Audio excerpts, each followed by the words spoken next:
Eh, saya ingin mulai dulu pada unsur dari pasal 338 KUHP.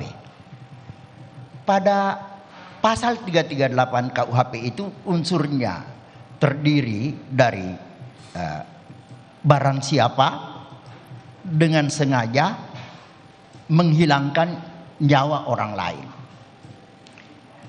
Kalau pada 340 ada tambahan unsur, yakni direncanakan lebih dulu.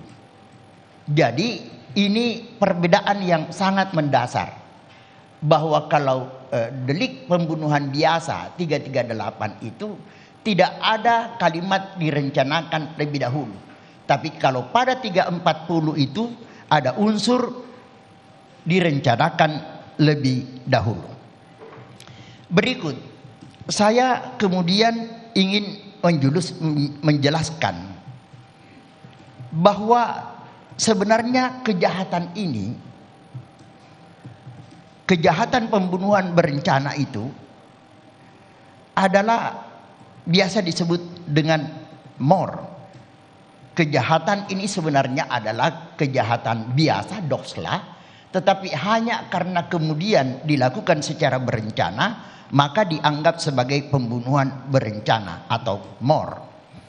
Lalu kemudian yang unsur esensial yang membedakan di sini, karena pada pasal 340 itu perbuatan pembunuhan harus dilakukan dengan direncanakan terlebih dahulu. Maka sebenarnya apa maksud atau makna yuridis, makna hukum dari unsur pasal direncanakan lebih dahulu, yang biasa disebut dengan Voorbaden Raad. Di situ untuk dikatakan direncanakan lebih dahulu harus ada waktu antara niat untuk melakukan perbuatan pidana itu dengan pelaksanaannya, harus ada waktu. Dan waktu ini, ya, di samping waktu ini harus ada antara niat untuk melakukan perbuatan tindak pidana pembunuhan dan pelaksanaannya, waktu ini pula kemudian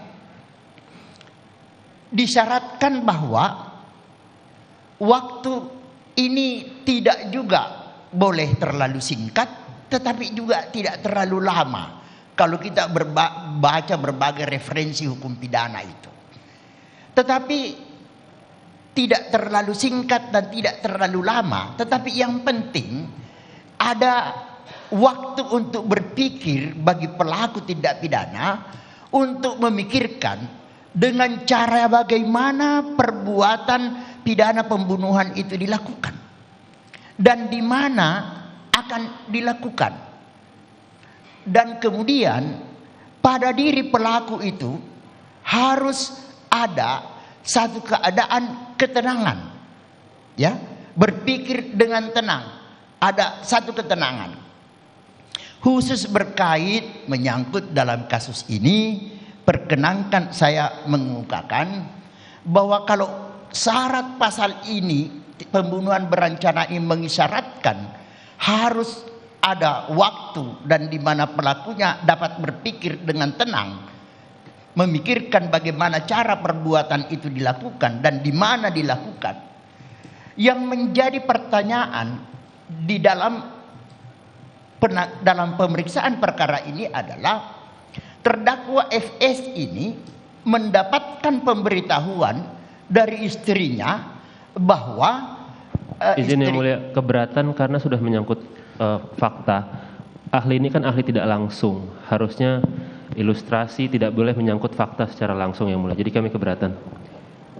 Ya, silakan dilanjut mengenai itu. Karena tadi pertanyaannya adalah seputar BAP. Seputar dakwaan. Yang mulia. Dakwaan. Oke. Jadi ini silakan langsung ke fakta. Jangan. Yang mulia, saya menyampaikan bahwa sebelumnya memang kami sudah memberikan kepada ahli dakwaan maupun berkas perkara terkait terdakwa Ferdi Sambo dan terdakwa Putri Candrawati agar ahli dapat mempelajari dan memberikan pendapatnya. Yang mulia. Saudara jaksa penuntut umum, ahli ini dihadirkan oleh terdakwa dalam kaitannya adalah untuk mendengarkan. Biarkan nanti kita tanggapi dalam tuntutan aja. Ya, silakan. Lanjutkan, saudara. Ya, baik, terima kasih yang mulia. Majelis Hakim yang mulia, yang amat sangat saya hormati.